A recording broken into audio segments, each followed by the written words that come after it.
Hi, I'm Mark, this is Mark's Tech Vlogs on YouTube, and today I'm going to bring you guys a review of the Beanstomper, which is an analog stomp box for musicians.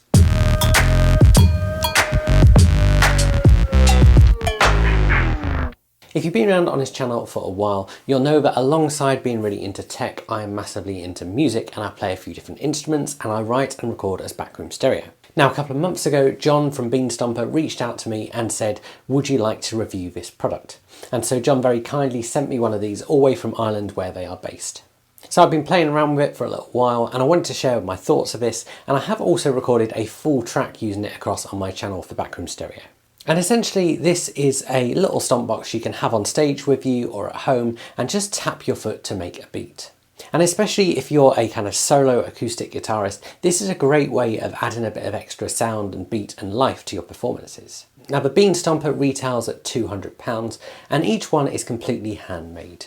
So let's talk about the design. And the first thing you're going to notice is that this thing has a truly unique design. And it's where the name Beanstomper comes from, because the top of it is made from coffee beans and resin. It even has a very slight smell of coffee beans. That design is sloped, which actually makes it really comfortable to use. And then at the top of it you find this black bar, which is what you actually stomp to make the noise. On the back of the device you'll find an XLR output, and then the sides are this sort of semi-transparent resin.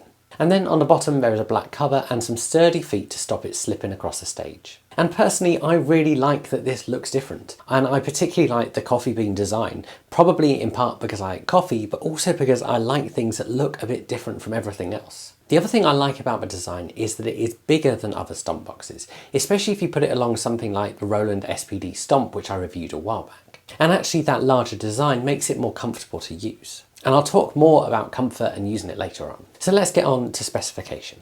So as this is an analog product, you don't need any batteries or power or even phantom power for it to work. You just plug it straight into a PA system with an XLR cable. You don't even need a preamp. And then to change the sound of it, you can adjust the EQ on your mixer or PA.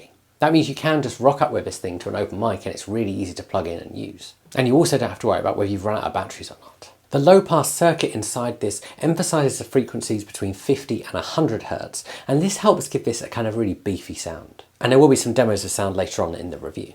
It also works in such a way that kind of how hard you stomp is how loud the noise is, which gives you plenty of control for adding dynamics. And then it's also worth mentioning it has a high quality Neutrik XLR connector inside. This means this thing is made with high quality parts, which is great. So let's talk about using it.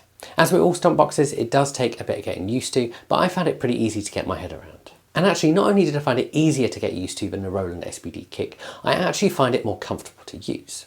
And this is especially true for longer periods of time, whether you're sitting or standing. And that's because the slope of it and the size of it just makes it more comfortable for resting your foot. That bar also makes it easy to be more precise with the sound that you're making with the movement of your foot. And this leads nicely to talk about sound. And I actually really like the sound of this stomp box. I think it has this sort of nice, fairly natural sounding stomp, not too different from if you had like a cajon on stage or something. I also like that you can adjust the loudness based on how hard you stomp. And it does seem to be pretty responsive for doing this and adding dynamics to your songs. And of course, if you've got someone with a mixer, being able to adjust that sound slightly depending on the song is really good.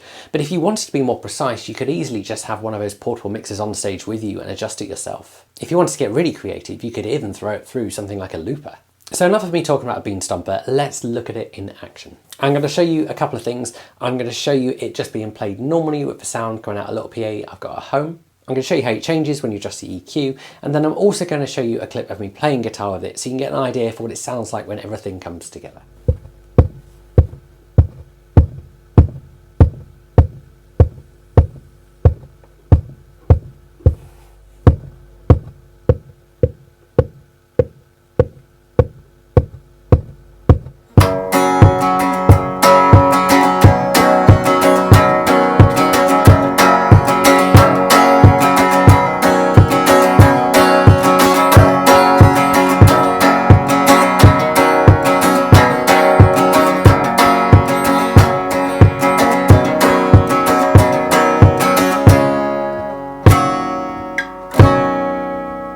So all in all, what's the verdict on the Beanstomper? So whilst this isn't the cheapest stomp box out there, it kind of places itself somewhere between the sort of cigar box stomp boxes you can get and the kind of Roland SPD Stomp without being either of them.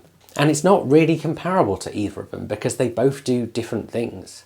And actually, having used this, I can see myself using this far more for gigs than the SPD Stomp. And it's because it sounds good, but it's also much more comfortable to use, especially as someone who stands up when he plays. And then of course, because it doesn't require batteries, you don't have to worry about whether those batteries are going to run out mid-set or not. And one of the really cool things is that if you don't like that coffee bean design, because they are a small company, you can reach out and say, I'm not sure about that, could you make one with this? And they will look at doing bespoke ones for people. This means you could really have something personalised for you on stage. If you do want to see more about Beanstomper, I have put a link below. I've also put a link below to a mini mixer. You could use that alongside this on stage if you didn't want to rely on whoever's on the mixing desk to adjust the sound as you go. If you've got any questions, do stick them below. Please subscribe to this channel, give this video a like, and I'll see you guys again soon.